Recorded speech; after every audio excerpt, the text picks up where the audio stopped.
नमस्कार। आज हमारा विषय है भारत शासन अधिनियम 1935। इससे पहले हमने पढ़ा था 1919 का अधिनियम। जिस फॉर्मेट में हमने उसे पढ़ा था, किस प्रकार उसे वर्गीकृत किया था, सेम उसी तरह से हम पढ़ेंगे 1935 के एक्ट को, ताकि आपके दिमाग में रिकॉल करने के लिए एक खाका तैयार हो सके। जिस प्रकार 1919 के एक्ट के आने के लिए भी कुछ कारक उत्तरदायी थे, उसी प्रकार 1935 के एक्ट के लिए भी कुछ कारक उत्तरदायी थे, जो हमने 1919 के एक्ट के लास्ट में पढ़े थे। एक बार का इन पर नज़र डाल देते हैं। 1927 का जो साइमन कमीशन आया था और उसने 1930 में जो रिपोर्ट दी थी वो, और स्वराज दल की जो भूमिका है जिसने पार्टी बनाई थी उसके पहले चुनाव से ही, और नेहरू रिपोर्ट, मोतीलाल नेहरू की जो रिपोर्ट थी साइमन कमीशन के समकालीन, और इरविन के डोमिनियन स्टेटस की घोषणा, गोलमेज सम्मेलन, सविनय अवज्ञा आंदोलन, ये सभी तत्व मिलकर इसकी एक पृष्ठभूमि तैयार करते हैं एक्ट की। इस कारण ये एक्ट लाया गया था, क्योंकि 1919 के एक्ट में काफ़ी फेलियर थे, उसमें काफ़ी एक्सपेरिमेंट किए गए थे जो कि सफल नहीं हो पाए थे, और अब भारतीयों को पूर्ण रूप से उत्तरदायी शासन चाहिए ही था। चलिए आगे देखते हैं कि जिस प्रकार हमने 1919 के एक्ट की पहले स्ट्रक्चर देखी थी, उसी प्रकार हम 1935 के एक्ट की स्ट्रक्चर देख लेते हैं।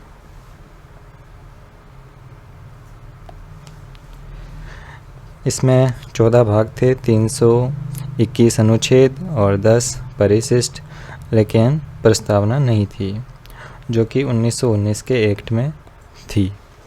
लेकिन यह आप देख सकते हैं 321 अनुच्छेद, जो कि अभी वर्तमान संविधान के लगभग जितना ही था, तो ये काफ़ी लेंथी था और ब्रिटिश द्वारा बनाए गए सभी एक्ट्स में से सबसे लेंथी एक्ट, मतलब सबसे लंबा एक्ट था। शुरुआत करते हैं इसकी विशेषताओं से। इसके एक्ट में कहा गया था कि भारत ब्रिटिश का एक अभिन्न अंग है, उसी की टेरिटरी है। अब उसी बात पर और ज़्यादा जोर डाला गया। अब ब्रिटिश संसद की सर्वोच्चता और बढ़ गई भारत के ऊपर।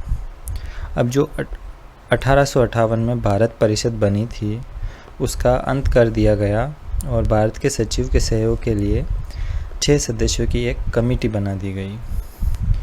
इसमें आपको ज़्यादा डिटेल में और कुछ देखना नहीं है, क्योंकि अगर स्टेटमेंट आएगी तभी ये क्वेश्चन बन सकता है कि ब्रिटिश संसद की सर्वोच्चता 1919 में अधिक थी या 1935 में। चलिए अगला देखते हैं। इस एक्ट में भारतीय संघ का प्रस्ताव था, जो कि इसकी धारा 5 में लिखा हुआ था। यह हालांकि कभी लागू नहीं हुआ था, और आप ये ध्यान रखिएगा कि वहाँ एक्ट में सिर्फ भारतीय संघ, मतलब कि इंडियन यूनियन, बस यही वर्ड यूज़ किया गया था। कहीं पर आपको ये महासंघ देखने को मिलेगा, कहीं पर आपको अखिल भारतीय संघ देखने को मिलेगा। तो यह है, हम उसका वर्ड को बार बार हिंदी में यूज़ करके उसको त्रुटिपूर्ण बनाते हैं। लेकिन अगर एग्ज़ाम में पूछा जाए कि एक्ट में क्या लिखा हुआ था, तो इंडियन यूनियन यानी भारत का संघ लिखा हुआ था।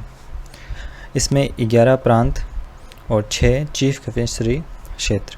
11 प्रांत ही कैसे, कि हमने पढ़ा था कि 1919 से पहले 11 प्रांत थे, लेकिन 1922 के आते आते एक प्रांत और बन गया था, ब्रह्मा।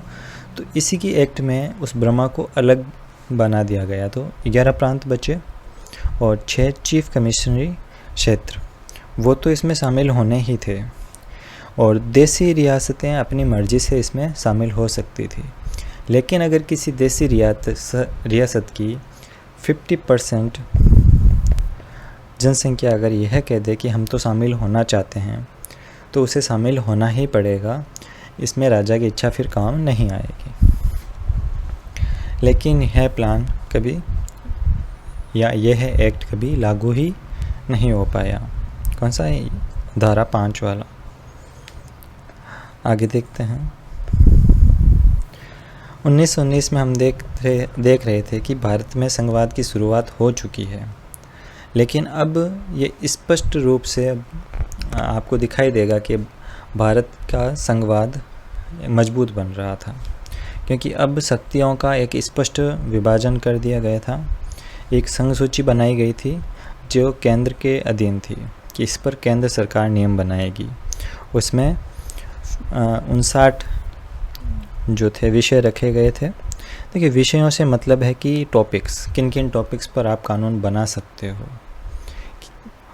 और राज्यों के अधीन रखी गई थी राज्य सूची जिसमें 54 विषय थे, और समवर्ती सूची जो कि केंद्र और राज्य दोनों के अधीन थी, लेकिन अल्टीमेट उस पर हक किसका था? केंद्र का हक था। और कुछ अवशिष्ट शक्तियाँ थी, मतलब इन तीनों सूचियों को छोड़कर अगर कोई भी मुद्दा उठता है और उस पर कुछ कानून बनाना है तो वो गवर्नर जनरल के अधीन होगा। ये कनाडा से लिया गया।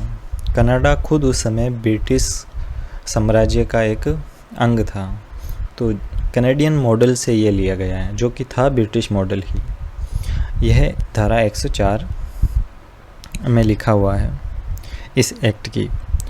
आपातकाल में गवर्नर संघीय नियमों की उपेक्षा कर सकता है। ये मान लीजिए कि जब आपातकाल की स्थिति होगी तो वो संघ, राज्य, समवर्ती ये सभी उसी के हाथ में रहेंगे। तो आपातकाल में सारी शक्तियाँ केंद्र में आ जाएगी, किसके? गवर्नर के, गवर्नर जनरल के।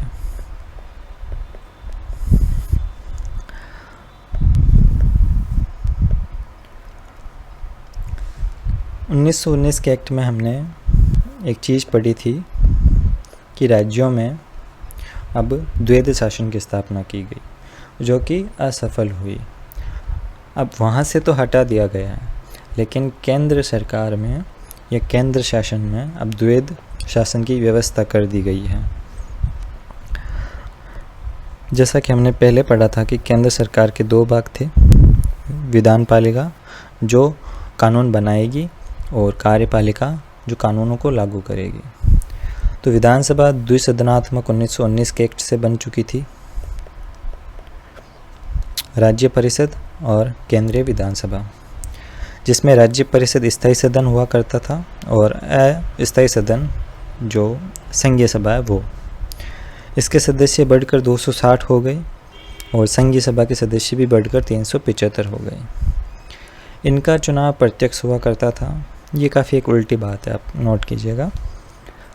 लेकिन संघीय केंद्रीय सभा का चुनाव अप्रत्यक्ष होता था, और जो अभी रियल टाइम अभी देखा जाए तो ये इसका उल्टा है। अभी यहाँ पर अप्रत्यक्ष चुनाव होते हैं और यहाँ पर प्रत्यक्ष चुनाव। तो ये याद रखिएगा कि वहाँ पर थोड़ा उल्टा है कि राज्य परिषद के चुनाव प्रत्यक्ष रूप से और अप्रत्यक्ष रूप से केंद्रीय संघीय सभा के। इनका कार्यकाल 9 वर्ष कर दिया गया और 3 वर्ष के बाद में 1/3 सदस्य सेवानिवृत्त, मतलब हर 3 साल के बाद में उनके 1/3 सदस्य रिटायरमेंट हो जाते थे और नए चुन लिए जाते थे, सारे नए।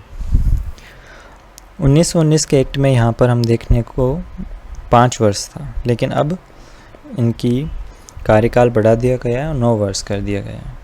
यहाँ पर कार्यकाल उतना ही रखा गया जितना 1919 के एक्ट में था, 3 वर्ष। अब जो कार्यपालिका के विषय हैं उनको 2 भागों में बांट दिया है। यही द्वैध शासन है, एक तो रक्षित विषय और एक हस्तांतरित विषय। रक्षित विषयों का धारा 11 और 12 में वर्णन है। देखिए, रक्षित विषय में गवर्नर जनरल और उसकी कार्यकारिणी समिति वो इन पर अपना कानून लागू कर सकती है, बना सकती है। और हस्तांतरित विषय में जो यहाँ से ये चुने हुए मंत्री हैं प्लस यह जनरल गवर्नर। तो आपको बात समझ में आ गई। रक्षित विषय में सिर्फ जनरल गवर्नर और ये कोई उत्तरदायित्व नहीं है, लेकिन हस्तांतरित विषयों के लिए ये मंत्रीगण उत्तरदायी हैं। ये लगभग सेम वही चीज़ है जैसे मैंने संघवाद बताया था, द्वैध शासन व्यवस्था 1919 के एक्ट में, सेम वही उठा के अब केंद्र में रख दी गई है। चलिए आगे देखते हैं। धारा 11 में विषय थे ईसाई धार्मिक मामले। जनजातीय क्षेत्र और जो अल्पसंख्यक क्षेत्र हैं वो सभी धारा 11 में, और धारा 12 में सुरक्षा संबंधी, विदेश संबंध, विदेश कूटनीति, ये सभी चीज़ें धारा 12 में, दोनों ही किसके हाथ में हैं? General governor. आज का भी अगर संविधान देखा जाए तो अल्पसंख्यकों के मामले, जनजातीय क्षेत्र, ये सभी अभी राष्ट्रपति डायरेक्ट हैंडल कर सकता है। यही चीज़ इस एक्ट में हमें मिली थी कि रक्षित विषय में ये दो चीज़ें जो सीधे गवर्नर जनरल के हाथ में थी, और हस्तांतरित विषय कृषि, स्वास्थ्य आदि जो डायरेक्ट जनता से जुड़े हुए थे, लोकप्रिय मंत्रियों के अधीन किए गए, अर्थात जो चुनकर आए हुए थे प्रत्यक्ष और अप्रत्यक्ष रूप से, उन मंत्रियों और जनरल गवर्नर ये इनको हस्तांतरित विषयों को देखते थे। 80% बजट मताधिकार से बाहर रखा गया। बजट जो पहले मताधिकार के अंदर लाने की कोशिश की गई थी, लेकिन अभी भी 80% बजट मताधिकार से बाहर है। आप इस पर मत नहीं कर सकते। बजट जो बनाया है गवर्नर जनरल और उसकी कार्यकारिणी समिति, आपको उसी को फॉलो करना है। सिर्फ 20% ऐसी चीज़ें थी बजट की जिन पर मत हुआ करता था। अब देखते हैं प्रांतों में क्या परिवर्तन हुए हैं प्रांतीय शासन में। अब प्रांतों में पूर्ण उत्तरदायी शासन की काफ़ी कोशिश की गई थी, जो कि 1919 में उत्तरदायी का कहा गया था, लेकिन उसका कोई तुक नहीं था। अब प्रांतों में पूर्ण उत्तरदायी शासन की स्थापना की गई थी अकॉर्डिंग टू एक्ट।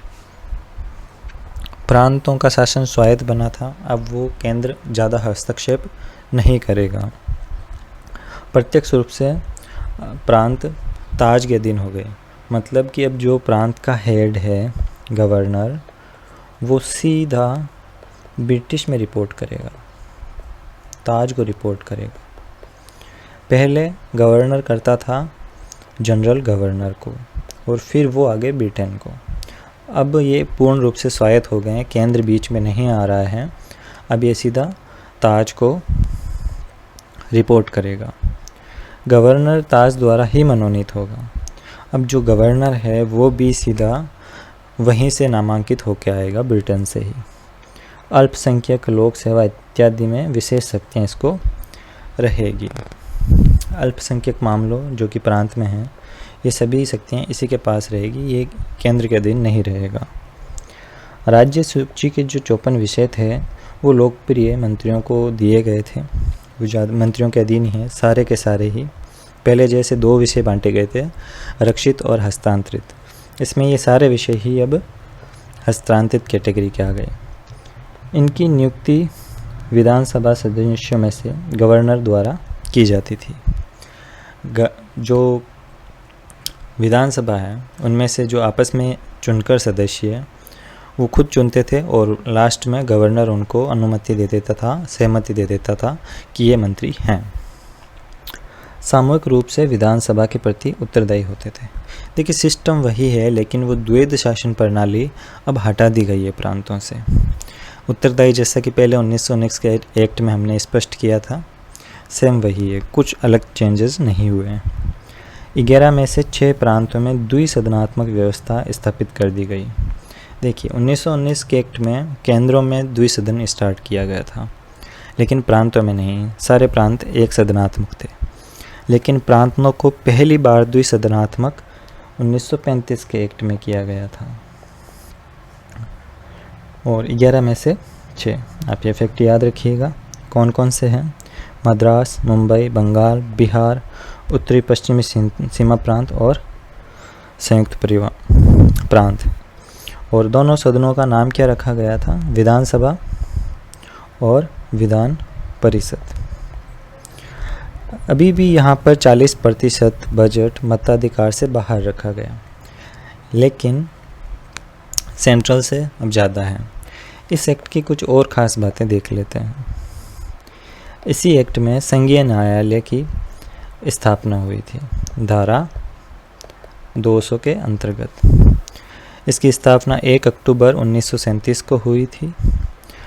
लेकिन अगर न्यायालय सोपान देखा जाए कि सबसे ऊपर कौन होगा, एक ब्रिटेन की प्रिवी काउंसिल, और उसके अंडर में यह काम करेगा संघीय न्यायालय।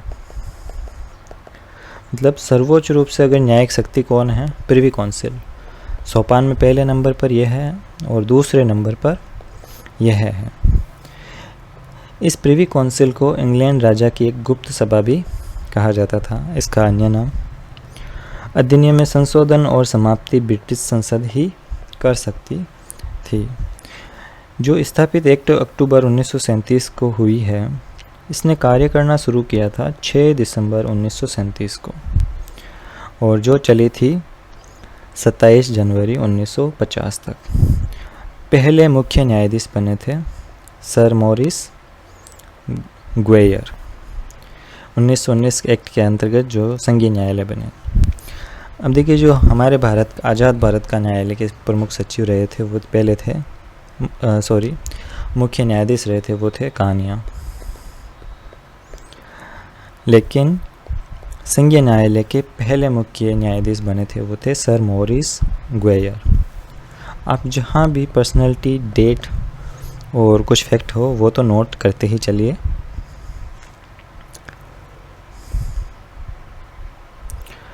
इसी एक्ट में reserve bank of India,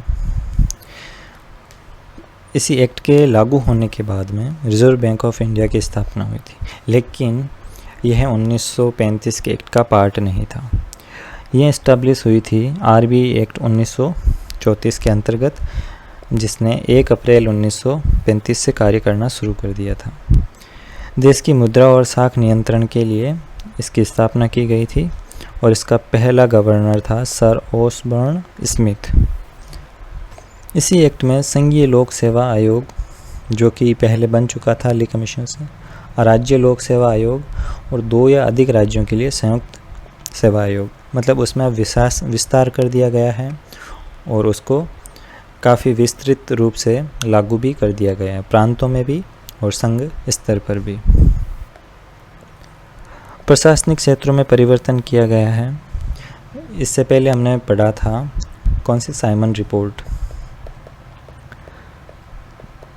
Simon report में बात की गई थी कि आप प्रशासनिक क्षेत्रों में सांप्रदायिक के अनुसार बांटो। मतलब आपने निर्वाचन मंडल तो बना लिए हैं अलग अलग, लेकिन अब क्षेत्रों को भी सांप्रदायिक स्तर पर अलग अलग बांट लीजिए ताकि प्रशासन में सुविधा रहे। और इसी सिफारिश को मानते हुए प्रशासनिक क्षेत्रों में काफ़ी परिवर्तन किए। उड़ीसा और सिंध 2 नए प्रांत बनाए गए। अब बर्मा को भारत से अलग कर दिया गया धारा 46(2) के अंतर्गत। अदन को मध्य प्रांत के अधीन कर लिया गया और बरार उसे डायरेक्ट ब्रिटिश उपनिवेश कार्यालय के अधीन कर लिया गया। तो इन 4 चीज़ों का रिवाइज करते रहिए। इनके अलावा और प्रशासनिक क्षेत्रों में जो चेंजेस हुए हैं वो बहुत माइनर हैं, उन्हें याद रखने की ज़रूरत नहीं है। मतदान संबंधी इस एक्ट में क्या चेंजेस हुए हैं, जैसे कि सिफारिश थी साइमन कमीशन की 10 से 15% कर दिया जाना चाहिए। तो इस सिफारिश के अकॉर्डिंग अब 10% जनता को मतदान का अधिकार दे दिया गया। सांप्रदायिक चुनाव प्रणाली का विस्तार भी कर दिया गया। अभी 1919 के एक्ट तक तो केवल धर्म के हिसाब से ही था, लेकिन 1935 के एक्ट में पहली बार हरिजनों को अलग प्रतिनिधित्व मिला, मतलब कि कास्ट बेस पर अलग प्रतिनिधित्व। भारतीय ईसाइयों को भी प्रतिनिधित्व मिला। देखिए, इसमें 1909 से शुरू हुआ था ये। 1919 में भी धर्म, 1909 में भी धर्म, लेकिन 1935 तक आते आते धर्म के साथ में कास्ट को भी अलग निर्वाचन मंडल बना दिया गया। ईसाइयों और अल्पसंख्यकों के हितों का रक्षा का भार अब प्रांतों में गवर्नर और केंद्र में जनरल गवर्नर को।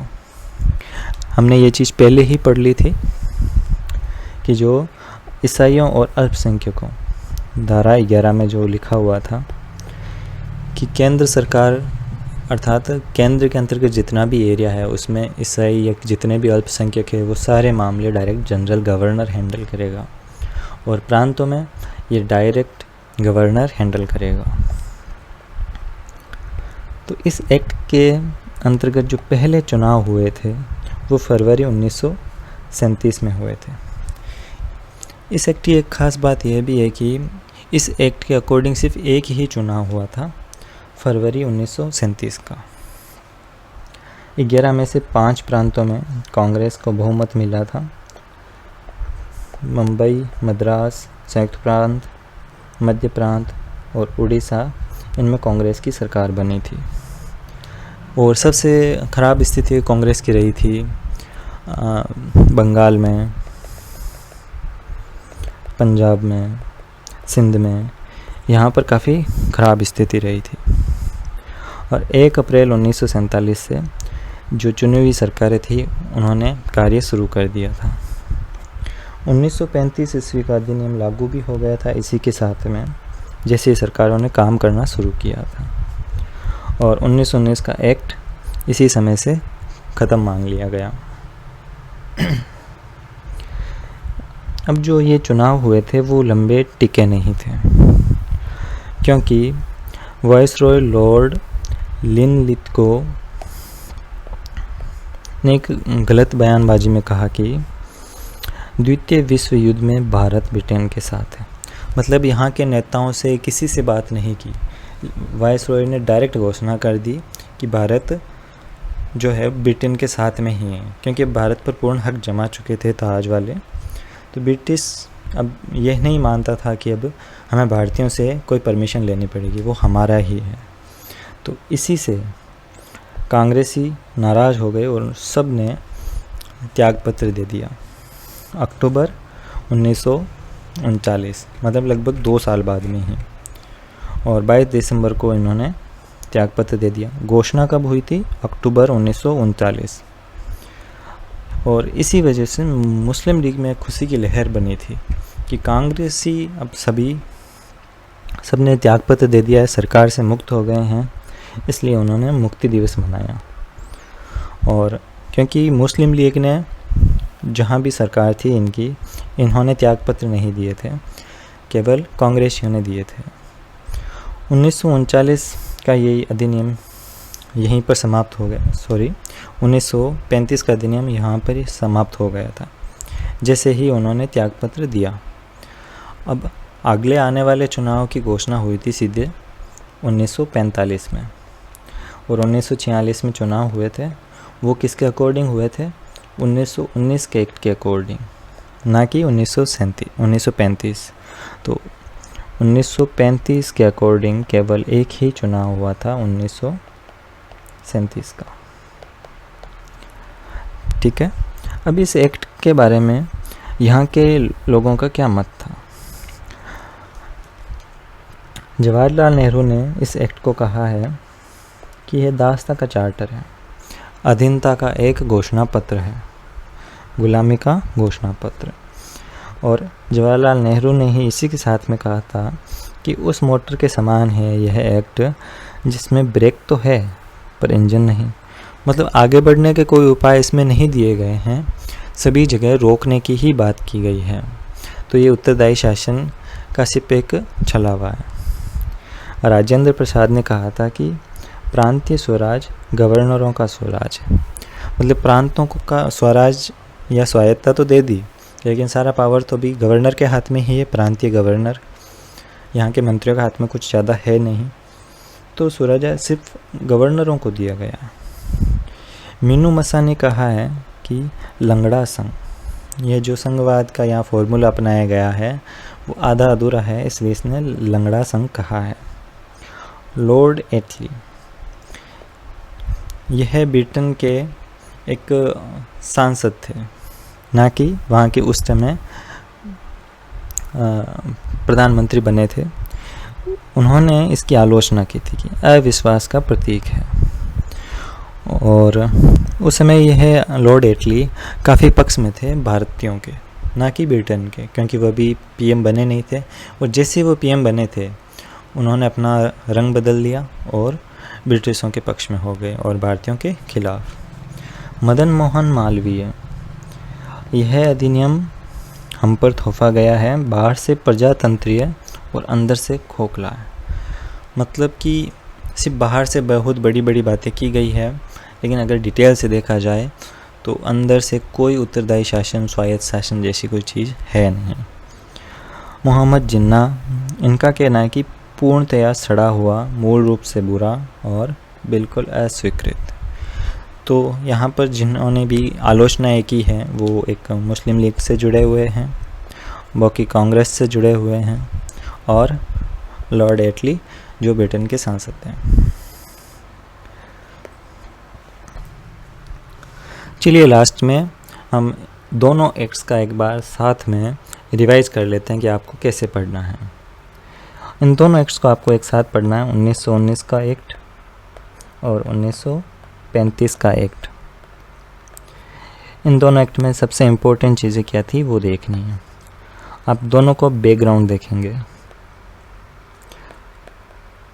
ठीक है, और इसके बाद में इनकी संरचना या ढांचा कैसा था, कि एक्ट में कितने भाग थे, कितनी धाराएं थी और इसमें उद्देशिका थी, इसमें नहीं थी, कंपैरेटिवली।